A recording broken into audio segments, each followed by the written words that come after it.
The moment my dad slammed the living room door open and called out my name in front of 25 relatives, I felt the weight of every eye burning into my skin, the air thick with judgment and shame. Only if this story truly resonates with you, please hit like, subscribe, and leave a comment sharing your city or country and the local time you're watching right now. My dad's voice was loud, unforgiving, ordering me to apologize to my older brother Jake, as if my entire worth hinged on that one forced act. And every laugh, every whisper from cousins and aunts felt like a blade cutting deeper than I ever thought possible. Only if this story speaks to your heart, take a moment to share it, because you need to know this isn't just about punishment, it's about the unraveling of trust, the betrayal that hit harder than any argument or raised voice could. My name is Emily Carter. I'm 29 years old, a sergeant in the U.S. Army, and that night changed everything for our family, turning what should have been a simple family gathering into a test of endurance,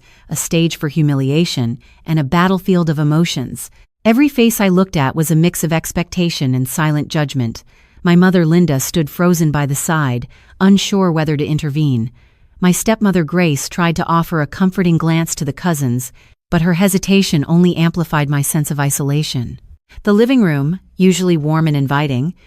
felt suffocating. Every decoration, every photograph seemed to mock me silently, as if they were witnesses to my disgrace. I clenched my fists behind my back, forcing my lips to stay pressed together while my heart raced in chaotic rebellion. But the humiliation was public, undeniable, and complete. I packed my bag quietly that night, slipping each item into my duffel as carefully as if moving stealthily could erase the sting of that moment.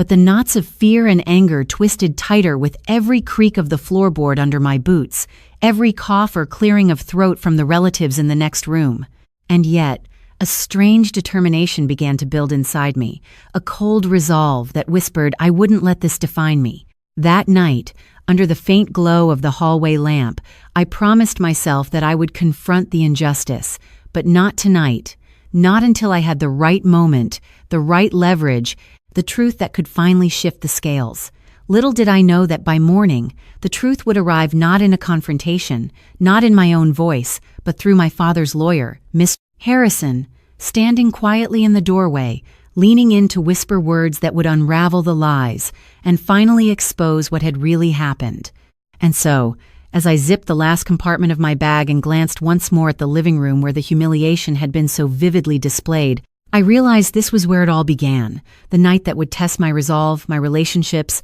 and ultimately my courage to reclaim my place in the family. The morning light crept through the blinds, casting long stripes across my bedroom floor, and for a moment, I allowed myself to breathe, thinking maybe, just maybe, the world outside my door was a little less hostile than the night had promised. My bag sat packed and ready in the corner, every item carefully folded, every piece of my life temporarily contained, yet the emotions tangled inside me refused to be organized so neatly. I remembered the echo of my father Robert Carter's voice, firm and cold, and the way every relative's eyes had fixated on me as if I were a character in a story that had gone terribly wrong, a story that I did not choose but was forced to live out. I moved silently down the narrow hallway, my boots making soft thuds against the hardwood floor. Each step a measured effort not to disturb the sleeping house, not to alert anyone to my quiet departure. And yet, each step carried a mixture of fear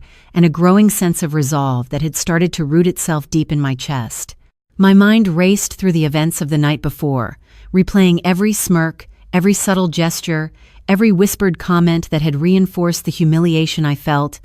And I realized that even though my body was preparing to leave, my spirit was preparing for confrontation, though I did not yet know how it would unfold. In the kitchen, the faint aroma of coffee lingered, reminding me that someone somewhere in the house had started their day unaware of the storm that had just passed, and I felt a pang of envy for their ignorance, a longing for the simplicity of ordinary mornings that I had been denied. I crouched briefly to zip the last pocket of my duffel, feeling the cool metal of my dog tags against my fingertips, a tangible reminder that no one could strip me of the discipline, training, and resilience I carried from my life in the Army. And in that moment, I allowed myself a flicker of pride, a quiet whisper that maybe, just maybe, I could navigate through this chaos with the same precision and determination that had guided me through every military exercise, every grueling challenge that had ever come my way. As I tiptoed past the living room, I saw the remnants of last night's gathering plates left on the coffee table,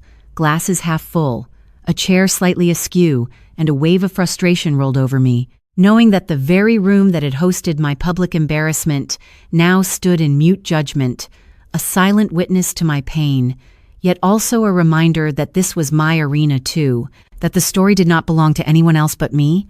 and that I had the power to reclaim it if I was patient enough to wait for the right moment. The clock ticked softly, the numbers glowing faintly in the dim morning light, and I felt the weight of time pressing on me, the realization that my careful, quiet escape was only the first step, not the solution. Every step I took toward the front door carried both the burden of last night and the flickering hope that the events of this morning could begin to turn the tide, and as I placed my hand on the cold brass doorknob, I felt a sudden presence behind me, a quiet movement that did not belong to the house's normal rhythm. I froze, heart pounding, expecting another relative, or perhaps my father himself, but it was Mr. Harrison, the lawyer, standing in the shadows, his expression unreadable, yet his eyes hinted at the weight of the news he carried. He stepped forward cautiously, lowering his voice to a near whisper, "Sir, the truth is out."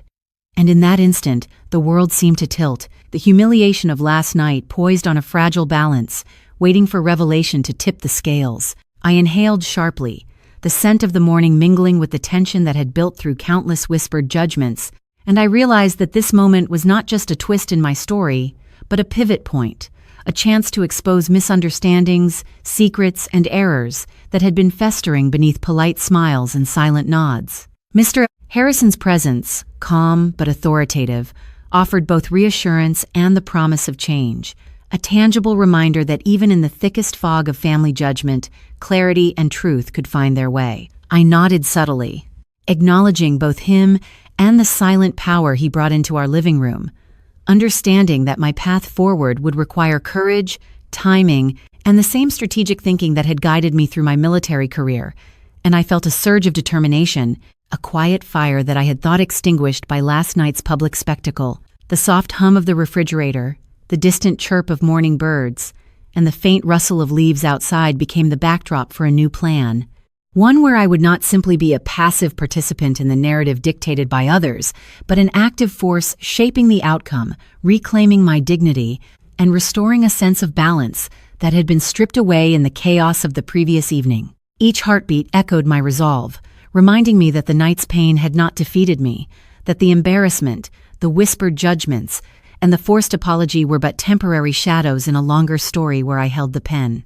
And as the first light of day filled the hallway, spilling across the floor in broad, unbroken rays, I felt the first true sense of control, a delicate but undeniable shift that signaled the beginning of a confrontation not with anger, but with clarity, strategy, and the unwavering commitment to see justice served within the walls of my own family. The house was unusually quiet when I returned to the living room after speaking with Mr. Harrison, and the remnants of last night's gathering seemed to mock me with their stillness. I could see the faint shadows of my relatives' chairs, slightly out of place, as if the room itself was holding on to the memory of every whispered judgment and forced smile. I paused by the window, staring at the front yard where the early morning light kissed the grass, and felt a mixture of relief and anticipation twisting inside me, knowing that the confrontation I had feared was not only approaching but inevitable. The thought of facing my father Robert and my brother Jake again sent a ripple through my chest, a tension that I carried like a tightly coiled spring, yet beneath it, a quiet determination had begun to bloom, fueled by the knowledge that the truth, finally revealed, was on my side. Mr. Harrison had given me more than just information. He had given me a sense of leverage, a reason to believe that the balance of power could shift if I approached the situation with clarity and precision, and every step I took across the hardwood floor felt charged with that possibility. I ran my fingers over the smooth surface of the coffee table, lingering on the etched patterns, imagining the scene of last night replaying with every smirk and pointed glance, and felt the familiar knot of anger and humiliation tighten, but this time it was tempered with strategy rather than raw emotion. I considered how each family member had contributed to the spectacle,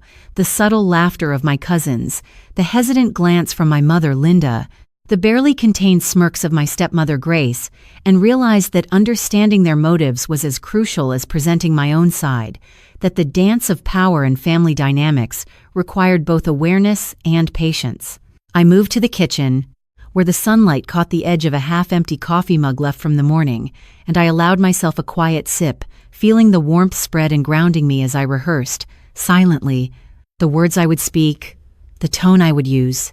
and the careful balance between assertiveness and restraint. My thoughts wandered to my life as a sergeant, to the countless hours of training that had taught me discipline and composure, and I drew strength from that foundation, reminding myself that even though this battle was personal and emotional, I had the tools to navigate it successfully. The ticking of the clock on the wall became a metronome to my planning, each tick a reminder that time was finite, that the moment to act would not last forever, and that hesitation could mean losing the advantage that Mr. Harrison's revelation had provided. As I glanced around, I noticed the framed photographs of family events, anniversaries, birthdays, and vacations,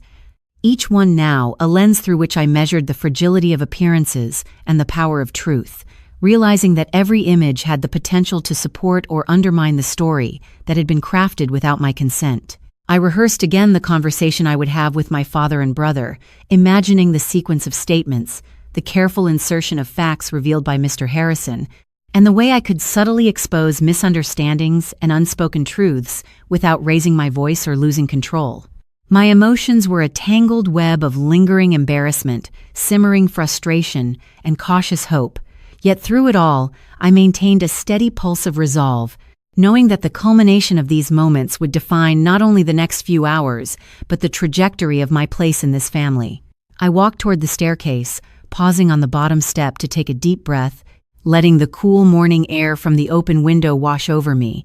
and I allowed a small smile to touch my lips, a signal to myself that, despite the previous night's humiliation, I was reclaiming agency, preparing for a moment of vindication that would be as precise as it was inevitable. The faint creak of the floorboard beneath my boots became a rhythm of anticipation, each step carrying me closer to the living room where the family was still gathered, now unsuspecting of the shift that was about to occur, and I felt the electricity of possibility hum through my veins, every nerve alert, every thought calibrated to ensure that my words and actions would have the impact I needed. I pictured the faces I would see: my father, stoic but caught off guard;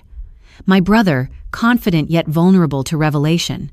my mother, torn between loyalty and fairness; my stepmother, anxious to maintain decorum, and I recognized that the stage was set for clarity, for justice, and for the subtle but undeniable assertion of my dignity. The quiet morning light and the hum of domestic sounds around me contrasted sharply with the storm that had passed through the house only hours earlier, reminding me that while the world may appear calm, beneath the surface, the currents of truth and consequence were already moving, waiting for the right moment to sweep through and recalibrate the family dynamic.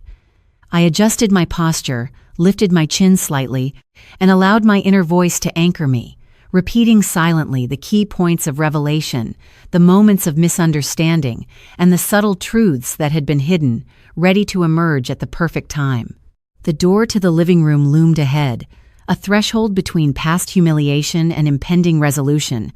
and I felt a surge of confidence mingled with cautious excitement, knowing that every careful choice I had made in preparation would soon manifest, that the truth carried with it a weight that could not be ignored, and that finally, I would have the chance to assert not just my innocence, but my rightful place in the family narrative. As I crossed that threshold, the ambient sounds of the house seemed to fall away, leaving only the pulse of possibility, the tangible presence of opportunity, and the steady, unyielding resolve that had been cultivated through every hour of anticipation, every rehearsal, and every moment of quiet reflection, ready to transform the morning into a turning point that would redefine the contours of our family, restore my dignity, and allow me to face the consequences of truth with composure, clarity, and an unwavering sense of self. The moment I stepped into the living room, the weight of every glance and every unspoken comment pressed down on me like an invisible force, yet beneath that pressure, I felt the subtle hum of anticipation, The sense that today could shift the narrative that had so long been dictated by assumptions and whispers. My father, Robert, looked up from where he was seated, a mixture of surprise and guarded curiosity in his expression, and my brother Jake leaned slightly forward, as if expecting the continuation of last night's tension to resume without interruption. But I held my ground, steady and deliberate, letting the room recognize that I had returned not to cower but to present a new reality. The scattered remnants of breakfast cups with cold coffee, a few crumbs of toast, napkins folded haphazardly, seemed to underscore the fragility of the household's routine, a visual metaphor for the imbalance that had plagued our family dynamic. And as I surveyed each face, I could sense the unspoken question: what would I say, and how would I assert myself after the humiliation that had unfolded mere hours ago? I cleared my throat softly, allowing the stillness to heighten the presence of my voice when I spoke, knowing that the timing of each word would carry far more weight than volume or force, and I began carefully, recounting the events of the previous night with precision,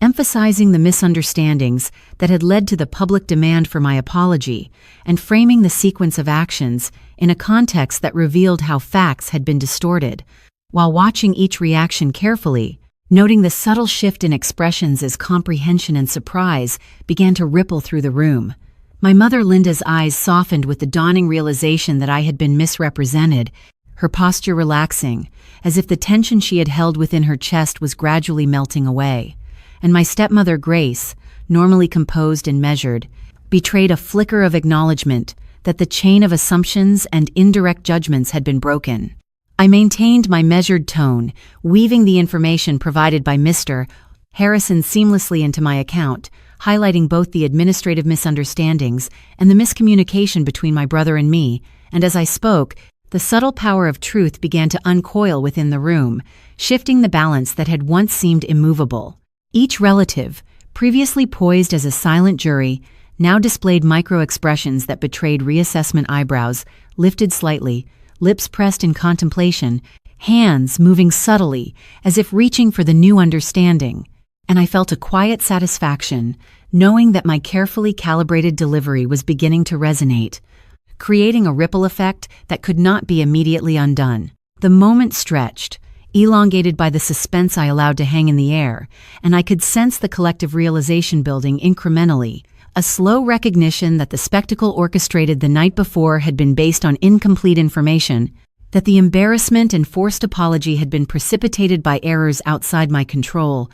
and that the responsibility for resolution rested not solely on me, but on the entire chain of family assumptions. I watched Jake's posture shift, a subtle tension leaving his shoulders as he absorbed the details of the revelation, and for the first time, I perceived a degree of humility crossing his normally confident demeanor, a silent acknowledgment that his position as the eldest sibling had not warranted the authority it had been exercised with, and that the narrative of superiority and judgment had been misapplied. The room, once static with discomfort and judgment, began to breathe in unison, the tension giving way to a nascent understanding that communication, clarity, and verified facts were essential in navigating the complex relationships that bound us together,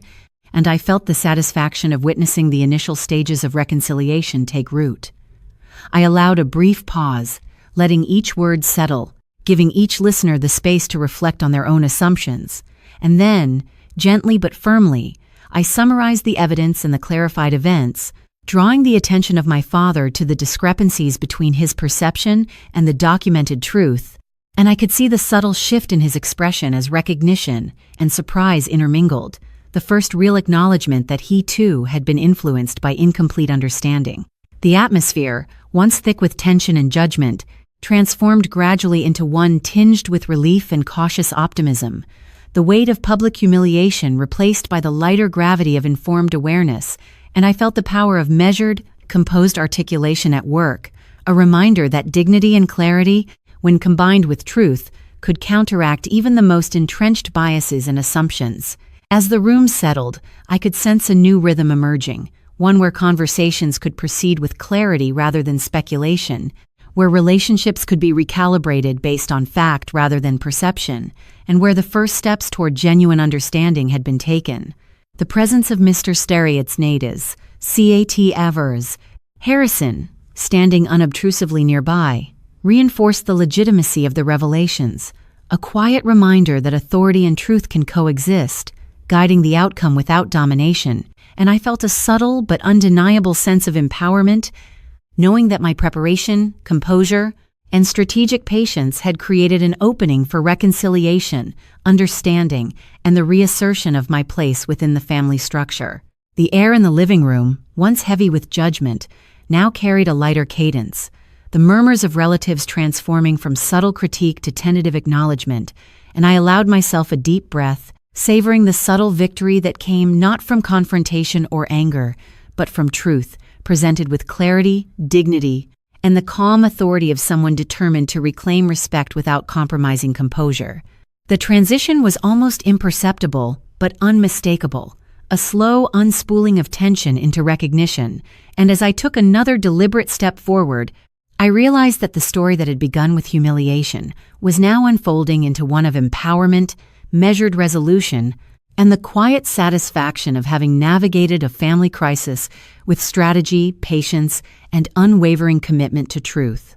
The tension in the living room hung like a fragile thread, and I could feel the subtle shift in energy as my words began to settle, allowing the family to absorb the implications of what I had revealed. My father, Robert, who had seemed unshakable only hours before, now sat with a furrowed brow, his hands resting heavily on the arms of his chair, betraying the weight of understanding and perhaps a hint of regret. Jake, my brother, straightened in his seat, his confidence tempered by the acknowledgment of facts he had not fully grasped, and the corners of his mouth twitched as though he was suppressing both surprise and a reluctant admission of error. My mother, Linda, exhaled softly, a quiet relief passing through her as the burden of the previous night's misunderstanding began to lift, and I could see in her eyes a mixture of pride and concern,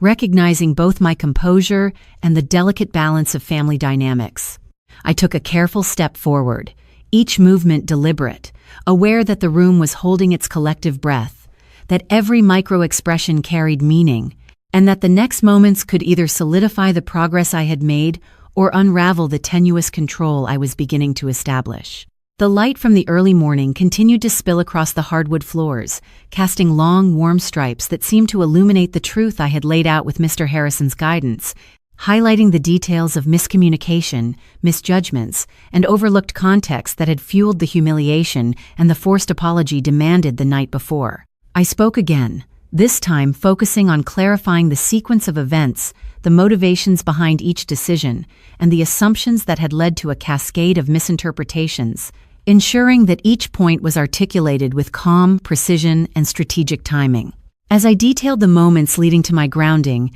and the context surrounding my brother Jake's reaction, I watched the room shift subtly, the relatives who had once shared smug glances, now furrowing brows in contemplation, reconsidering their stance, and I felt a quiet satisfaction at witnessing the power of truth, patience, and measured presentation in action. My stepmother Grace, normally composed and confident, leaned forward slightly, her expression softening as she processed the reality that the events had been misrepresented, and even my younger cousin Sophie, who had previously giggled at my discomfort, now appeared reflective, her eyes tracing the narrative carefully,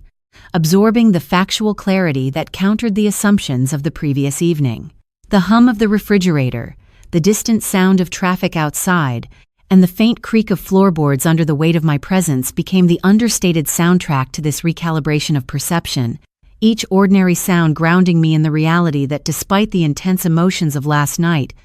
the present offered an opportunity to reshape understanding. I allowed a deliberate pause, letting each piece of information settle, giving my father and brother the chance to internalize the implications, and I watched as Robert's posture began to shift, the tension in his shoulders easing slightly as he absorbed the clarity of my account, recognizing that the authority he had exercised the previous night had been influenced by incomplete information rather than malice. Jake's gaze softened, and I could sense the beginnings of acknowledgment, a silent reconciliation with the reality that our conflict had been exacerbated by miscommunication rather than deliberate intent, and I felt the subtle satisfaction of observing the first stages of accountability emerge without confrontation or aggression. The room, once thick with silent judgment and discomfort, now carried a lighter energy, a rhythm of cautious attentiveness, as if the family collectively sensed the shift from accusation to clarity, from humiliation to the potential for resolution, and I felt a surge of quiet empowerment knowing that I had guided this change not through volume or force, but through composed articulation and strategic revelation. I moved closer to the center of the room, taking care not to dominate the space, but to assert my presence as someone who had endured, reflected, and now commanded attention through clarity and calm authority, my hands resting lightly at my sides, my posture erect yet approachable, signaling that I was ready to engage fully with the consequences of the truth. The expressions around me were telling relief, curiosity, tentative understanding, and a recognition that the narrative of last night had been challenged, reevaluated, and corrected, all without raising my voice or resorting to emotional outbursts. I maintained steady eye contact with my father and brother, letting each word hang in the air, emphasizing the nuances of context, the discrepancies between perception and reality, and the importance of considering facts before passing judgment, and I observed how this deliberate pacing influenced the collective mindset of the room, gradually shifting perspectives toward fairness and acknowledgment. As the minutes passed, subtle changes became more pronounced. The tightening in Robert's jaw softened, Jake's posture relaxed, my mother's gaze became more supportive, and even distant cousins, previously eager to witness my humiliation, now appeared contemplative, reassessing the story they had taken for granted. I allowed myself a moment to feel the quiet victory of seeing truth resonate, of observing how careful preparation, measured delivery, and the strategic timing of revelations could begin to untangle the web of misunderstandings that had caused so much tension and shame. The interplay of light, sound, and subtle gestures around the room created an atmosphere in which accountability and reconciliation could naturally emerge, and I felt the satisfaction of understanding the rhythm of family dynamics, knowing that patience and clarity often wielded more power than confrontation. The presence of Mr. Harrison, standing unobtrusively to the side, reinforced the legitimacy of the revelations, a calm authority that underscored the accuracy of the information and offered support without overshadowing my own voice, providing an unspoken safety net as I navigated the delicate terrain of family acknowledgment. Each breath I took, each deliberate pause, and each carefully chosen word served to cement the transformation, guiding the room from a state of tension and judgment to one of recognition, reflection, and the tentative beginnings of respect.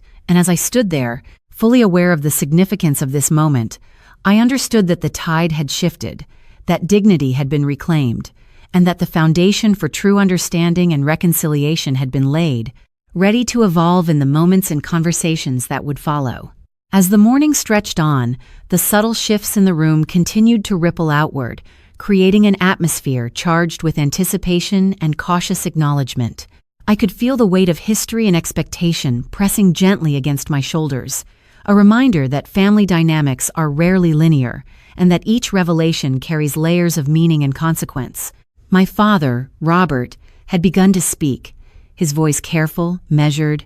betraying the tension of realizing that authority exercised without full information can lead to unintended harm. Each word he offered was weighed against the backdrop of the previous night's spectacle, and I noticed the faint glimmer of regret in his eyes, a silent acknowledgement that the humiliation I had endured was not deserved. Jake, my brother, remained seated, his expression evolving from guarded skepticism to attentive reflection, and I could sense the internal negotiation as he processed both the facts and the implications for his own behavior and responsibility. I allowed my gaze to sweep across the room, taking in my mother Linda's softened posture, Grace's attentive presence, and the subtle shifts in cousins and other relatives, noting how understanding and acceptance often arrive gradually, like a tide quietly eroding the walls of assumption and misjudgment. The sunlight streaming through the blinds created patterns on the hardwood floor, dancing lightly across the footprints of past conflicts, and I felt a grounding sense of perspective, realizing that the space itself was both a witness and a participant in the unfolding reconciliation. I began to speak again, this time expanding upon the misunderstandings that had fueled the previous evening's events, emphasizing the importance of intention, communication, and accountability in a manner that was calm yet authoritative, allowing the truth to resonate without confrontation. My words were deliberate, each sentence structured to guide understanding, highlight context, and reveal the subtle yet impactful details that had been overlooked, and I observed the responses in real time, the subtle nods, the shifting eyes, the deep inhalations as evidence that the family was engaging with the narrative in a thoughtful and reflective manner. The room felt alive with the tension of transformation, every micro-expression a thread in the larger tapestry of reconciliation and understanding, and I felt the growing confidence that comes from exercising patience, clarity, and precision in moments where emotion threatens to dominate logic. I noted the reactions of my extended family, the raised eyebrows of a cousin who had previously whispered criticisms, the tentative interest in my younger brother's gaze, and the tentative smile of my stepmother, suggesting that even those who had once been aligned with the misperception were beginning to see the shift. I continued to outline the sequence of factual events, including my own actions and intentions, framing them in a light that emphasized accountability and self-respect, while carefully avoiding blame or escalation,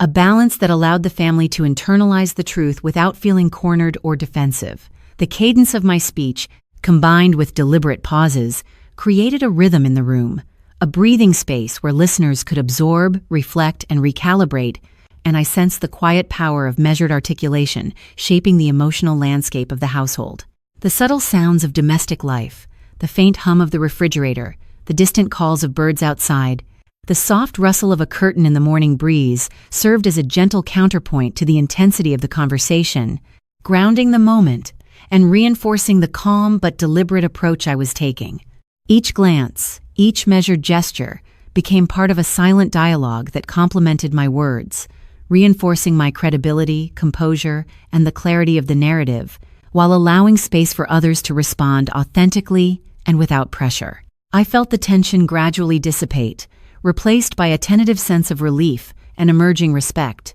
a recognition that the truth, when delivered thoughtfully and deliberately, could shift perceptions and foster understanding even in the most charged and emotionally complex environments. As I concluded the core of my explanation, I sensed a subtle transformation in the room.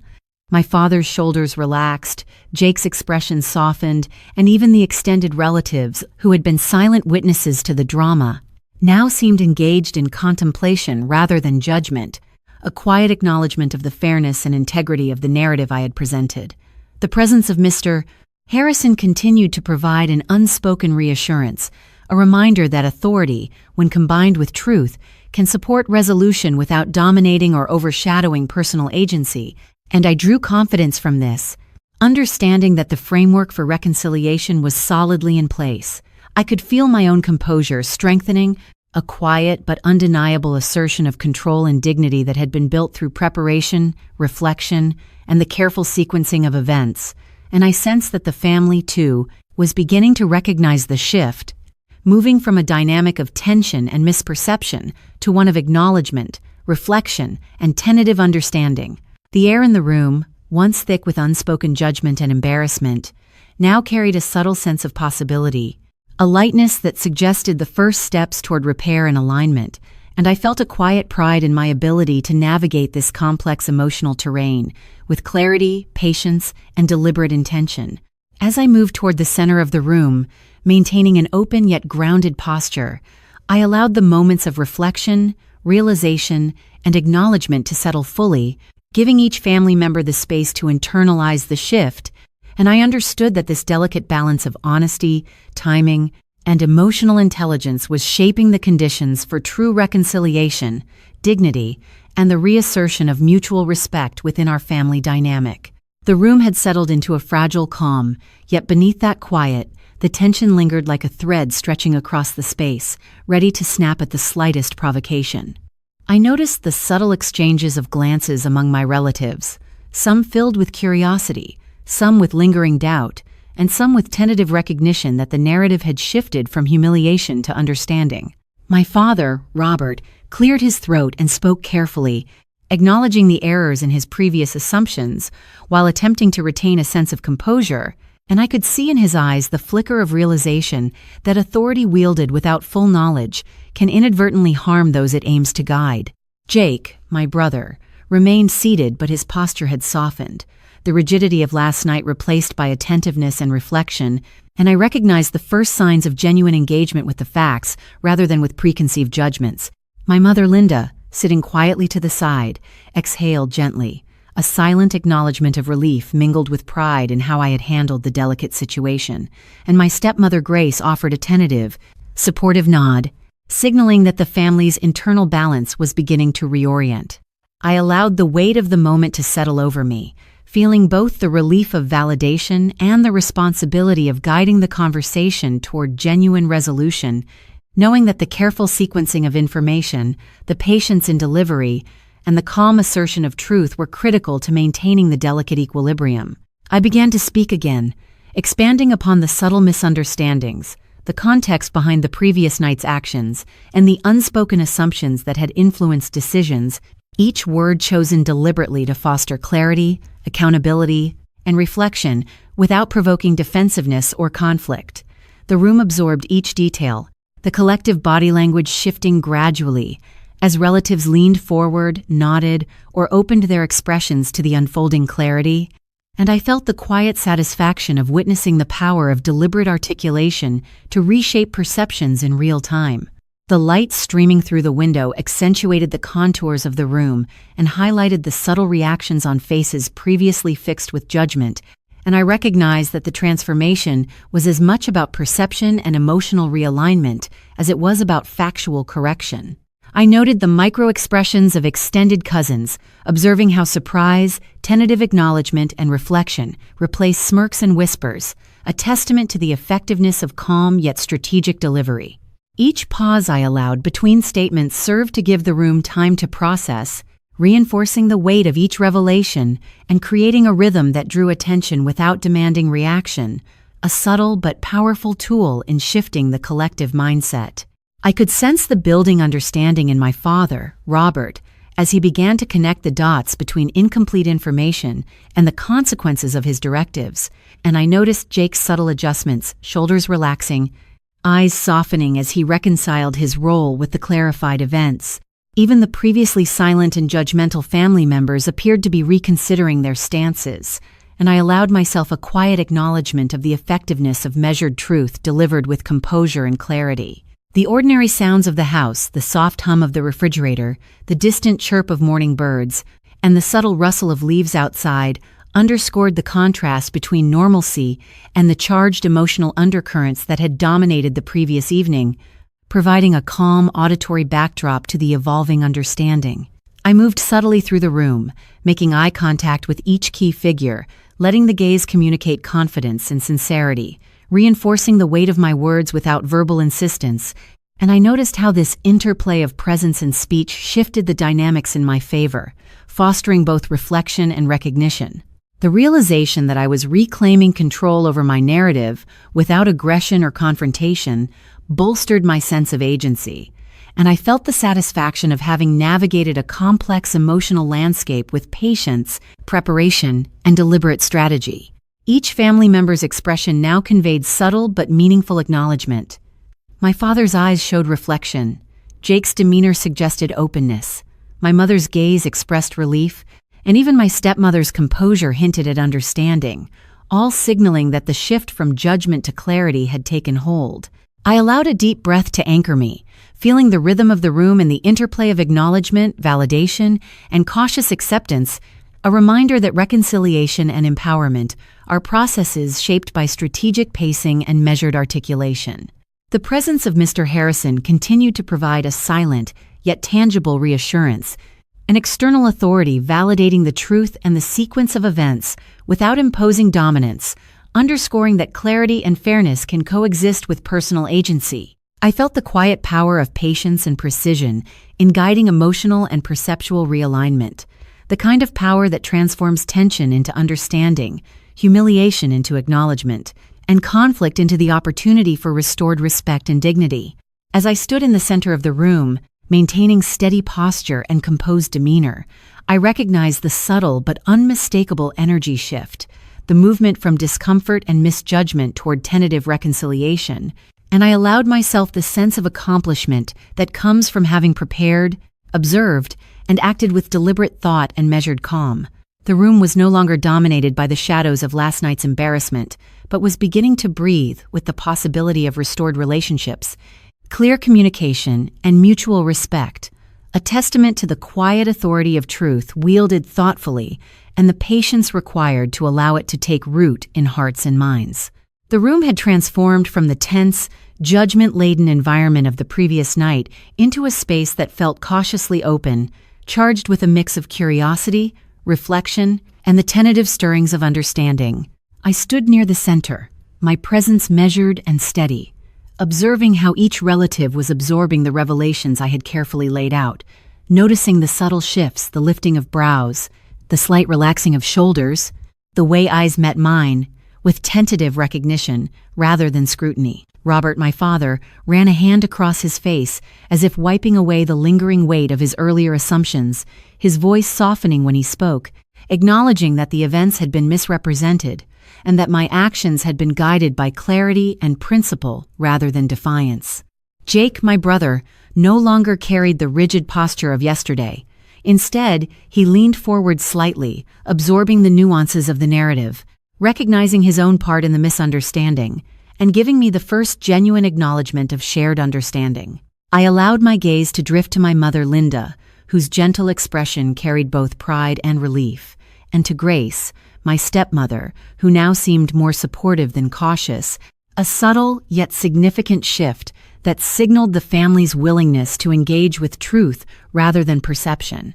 Each cousin, each extended family member, had begun to reassess the assumptions that had fueled their whispered judgments, their expressions softening, curiosity replacing smugness, reflection overtaking expectation. I spoke deliberately, narrating the remaining sequence of events with precision, emphasizing the chain of miscommunication, the timing of last night's decisions, and the context that had been missing, weaving together the facts in a manner that balanced authority with empathy, allowing each listener to engage fully without defensiveness. The quiet hum of the refrigerator and the distant morning sounds outside became a subtle soundtrack to this delicate unraveling of misperception, a grounding presence as I guided the room toward acknowledgment and clarity. I observed the subtleties in body language, the nods, the exhalations, the shifting weight from foot to foot, all evidence that comprehension and recalibration were taking place. My presence remained calm but intentional, each movement and pause reinforcing the careful control I held over my own narrative, showing that composure combined with strategic communication can reshape even the most emotionally charged situations. As I detailed the misunderstandings, I noticed the incremental recognition of responsibility in my father and brother, the unspoken concession that their prior judgments had been based on incomplete information, and the dawning awareness that accountability was now balanced with fairness. The previously tense energy softened further, giving way to a rhythm of listening and processing, and I felt a quiet satisfaction at the subtle but undeniable transformation unfolding before me, a testament to the power of patience and precision in shaping perceptions. Mr. Harrison remained a steady presence, unobtrusive yet affirming, a reminder that authority combined with truth can guide resolution without overshadowing personal agency, and I drew reassurance from that as the family dynamic continued to realign. I spoke slowly, emphasizing clarity, drawing attention to the factual sequence of events, and highlighting the unintentional errors that had amplified conflict, each word measured to ensure understanding while maintaining composure,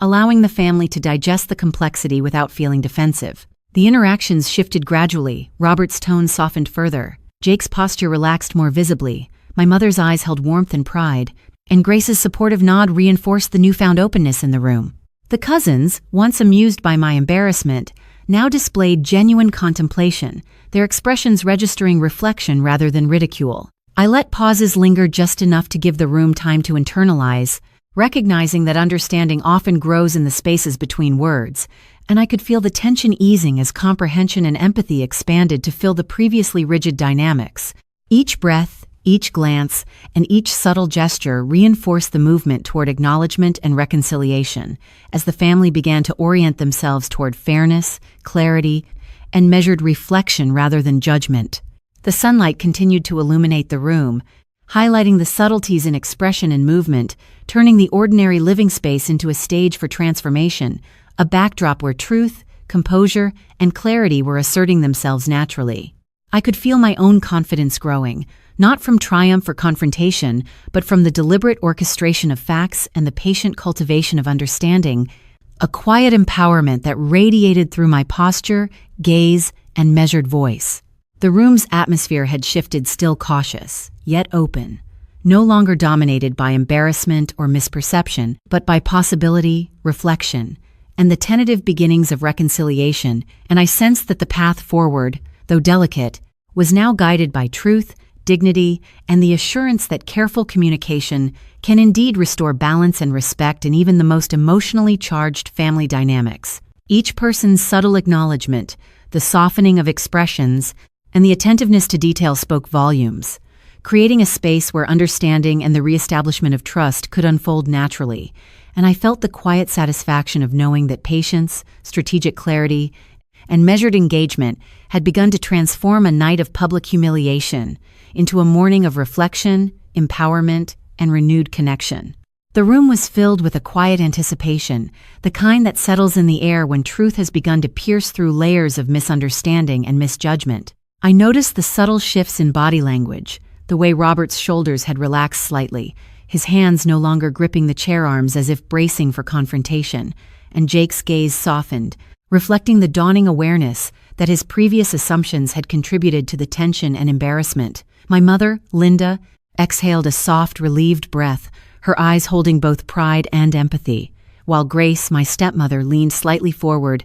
her subtle nod signaling support and recognition of the careful navigation of truth unfolding in the room. I allowed myself a slow, deliberate breath, feeling the steady pulse of calm authority, understanding that each word, each gesture, and each measured pause was reinforcing the shift from humiliation to acknowledgment, from misperception to understanding. I began to speak again, recounting the finer details of the events that had led to last night's public spectacle, highlighting the sequence of miscommunications and the inadvertent assumptions that had amplified the situation, ensuring that each point was presented with clarity and without accusation, a strategy that allowed the family to process the information without defensiveness. The subtle creak of floorboards and the faint hum of the refrigerator underscored the ordinary backdrop against which extraordinary reconciliation was taking place, providing a grounding cadence as I guided the narrative with careful precision. I watched as my relatives' expressions evolved, micro-adjustments signaling internal reflection and the gradual erosion of preconceived judgments, and I felt a quiet satisfaction, knowing that measured delivery of truth was creating a palpable change in perception. Robert's eyes met mine, a mixture of contemplation and tentative regret, and I sensed that he was reconciling his authority with the realization of its unintended impact, a recognition that even well-intended decisions can cause harm when context is incomplete. Jake's posture had softened further, and I noticed a subtle exhalation, a release of tension, as he mentally recalibrated his position, acknowledging his role in the sequence of misinterpretations that had led to the previous night's demand for my apology. The extended family, once poised for judgment and whispered commentary, now leaned slightly forward, listening with engagement and curiosity, absorbing the details I had carefully highlighted, processing both the facts and the implications for their own assumptions. I continued, emphasizing the importance of clarity, communication, and the careful weighing of facts, illustrating how even minor misunderstandings can cascade into perceived slights and public embarrassment, and I saw the impact of each carefully articulated point as expressions shifted, heads nodded subtly, and a quiet attentiveness settled across the room. The sunlight streaming through the blinds created long, warm patterns across the hardwood floors, illuminating the faces and expressions of my family members as they processed the narrative, providing a visual rhythm that paralleled the cadence of my speech and reinforced the subtle dynamics of acknowledgment and reflection. I allowed pauses at strategic points, giving space for comprehension to deepen, for the implications of my revelations to settle, and for emotional recalibration to occur organically, recognizing that understanding grows in silence as much as in words. Mr. Harrison remained a stabilizing presence nearby, his calm, attentive posture reinforcing the legitimacy of the clarified events without overshadowing my voice, a reminder that authority can support resolution without dominating the process, and I drew reassurance from his presence as the subtle transformation continued. I noticed the small but telling gestures, the softening of lips, the blink of eyes as reflection deepened, the shifting weight that suggested contemplation rather than dismissal, all indicators that the narrative of yesterday was being replaced by a new, more accurate understanding. I guided the discussion through the final points, ensuring that each detail was framed in the context of fairness, accountability, and reconciliation, allowing room for questions, acknowledgments,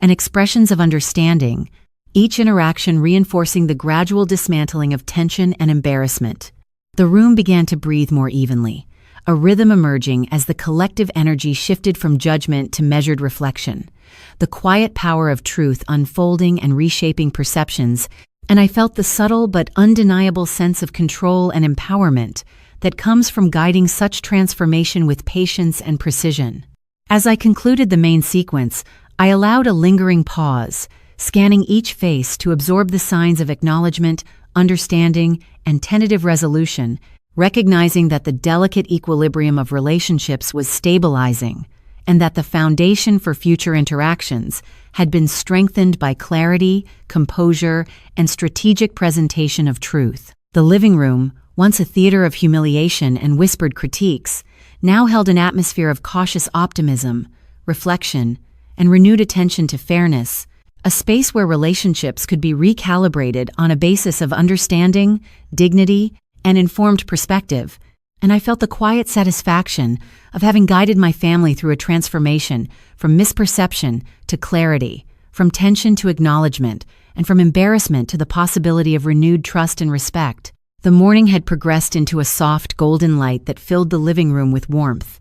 and I could feel the subtle tension of the past hours beginning to shift into something more tangible, a sense of possibility and resolution that had not existed the night before. I observed my father, Robert, sitting with a measured expression, his previous rigidity softened by reflection and the acknowledgement of the missteps that had led to last night's humiliation, and I could sense the internal negotiation taking place as he reconciled authority with accountability. Jake, my brother, had relaxed further, his initial defensiveness giving way to attentiveness and the first signs of genuine understanding, and I noted the small gestures of concession, a slight tilt of the head,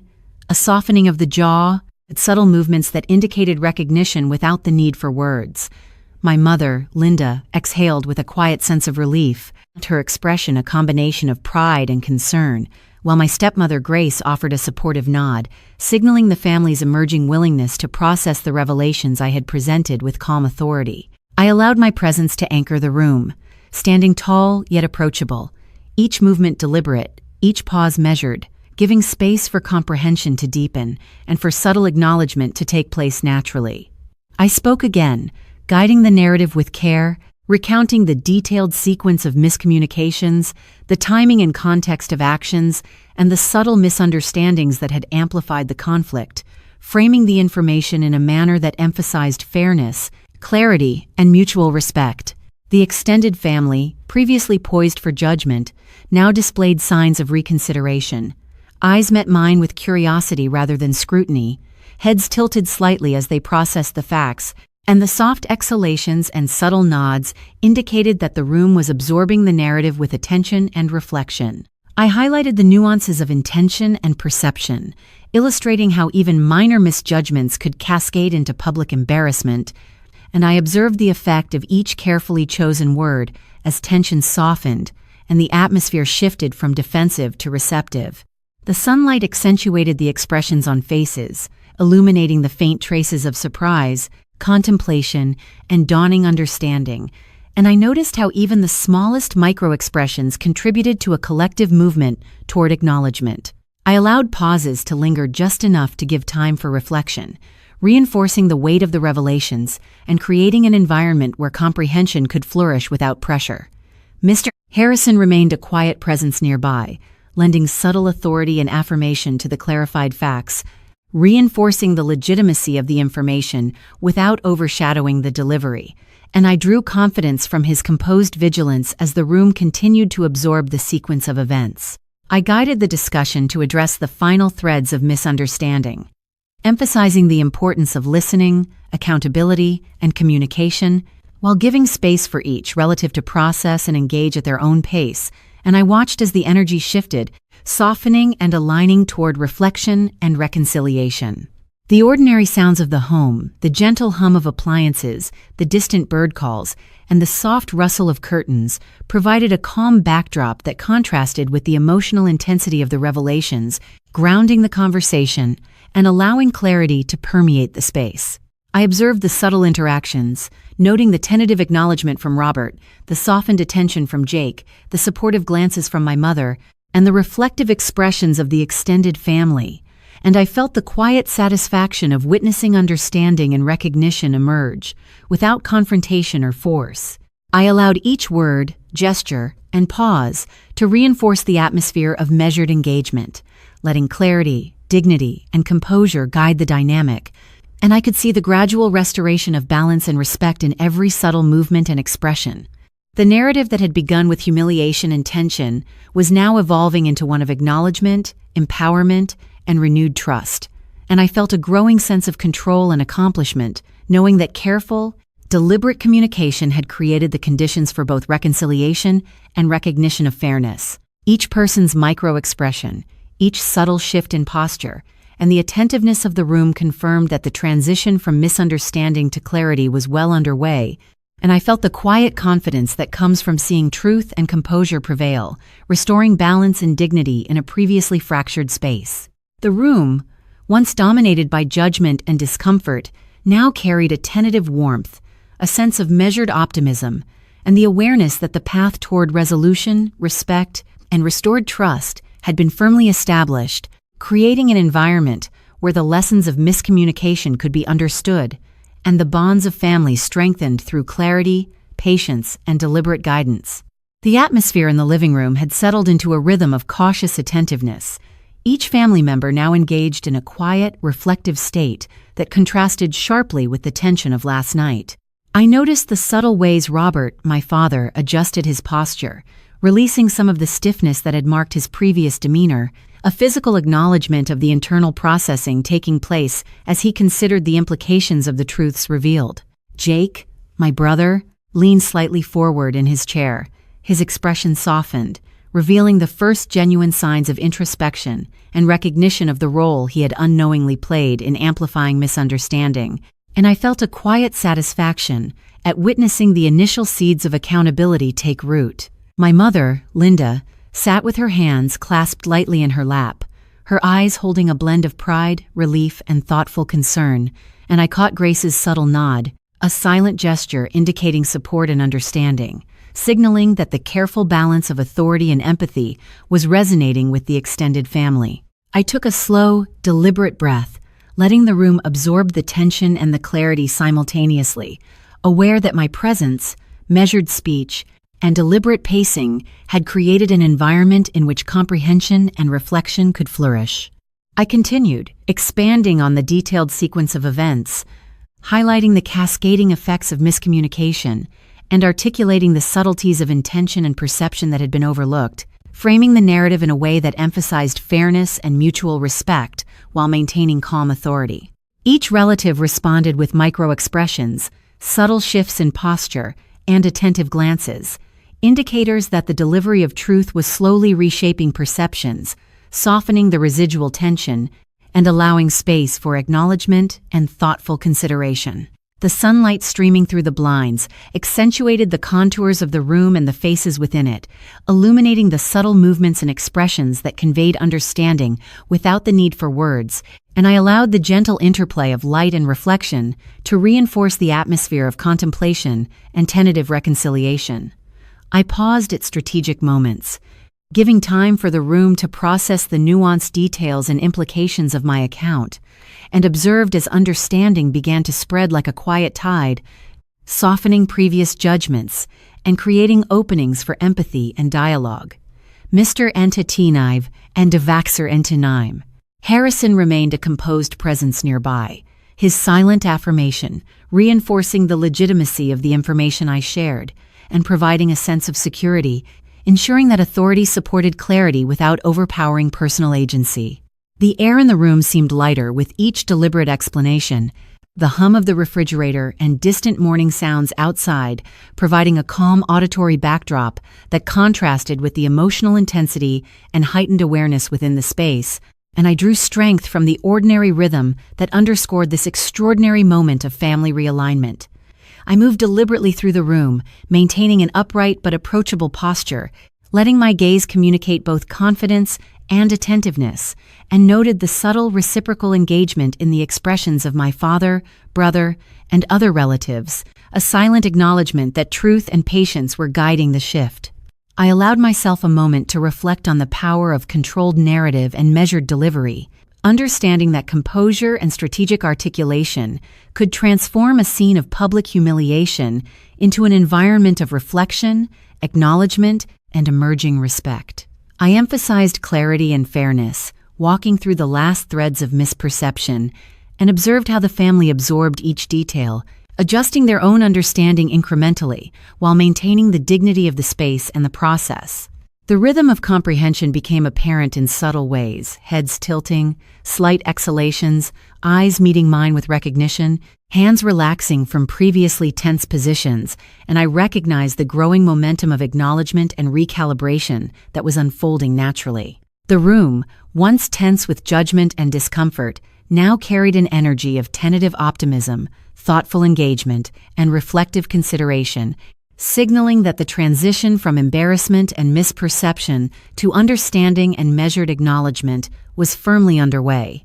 Each breath, each micro-expression, and each pause reinforced the transformation, and I felt the quiet, sustaining confidence that comes from guiding a complex family dynamic through clarity, composure, and strategic revelation. As I concluded the core of my presentation, the living room had become a space where dignity, fairness, and emerging reconciliation held sway, a place where the relationships fractured by miscommunication were beginning to reorient toward mutual understanding, respect, and the foundation for renewed trust, and I felt the subtle but undeniable satisfaction of having facilitated this transformation through patience, deliberate articulation, and careful observation. The quiet after the storm has settled in a way that feels almost sacred. The living room, once a stage of tension and humiliation, now holds a calm presence, as if the space itself has exhaled and made room for reflection. I sit in the same chair where I once braced myself for judgment, and there is a sense of clarity that was absent before a recognition that I am no longer defined by the missteps or assumptions of others. Life has not returned to perfection, and there are moments when echoes of doubt linger, yet I feel freer, more grounded, and more attuned to my own values than ever. From this experience, I have learned that boundaries are not just lines drawn for others, but shields for one's own integrity, that self-respect is the compass guiding us through storms, and that healing requires courage to stand firm, to voice truth, and to reclaim one's space without apology. To anyone listening who has felt diminished, overlooked, or betrayed, I want you to know that your worth is intrinsic. It cannot be dictated by family, friends, or circumstance. Trust your instincts, honor your feelings, and remember that even in the most entangled relationships, you have the right to protect your heart, your mind, and your life's direction. Take small, deliberate steps to heal, whether it is through reflection, honest conversation, or setting firm boundaries, and let the universe guide the restoration of your peace. I hope this story gives you a gentle reminder that self-possession, patience, and the courage to assert your truth are powerful tools in reclaiming dignity. Your journey is yours alone, and even in moments of isolation, there is connection in knowing someone understands and believes in your resilience. Thank you for sharing this space with me, for listening deeply, and for allowing yourself to be seen and supported in your own challenges. Please leave a comment if this story resonates, share it with someone who might need the reminder, and subscribe to stay connected with stories that honor the human heart. Emily Carter, 29, and the core lesson I wish to leave you with is, trust your instincts and protect your dignity.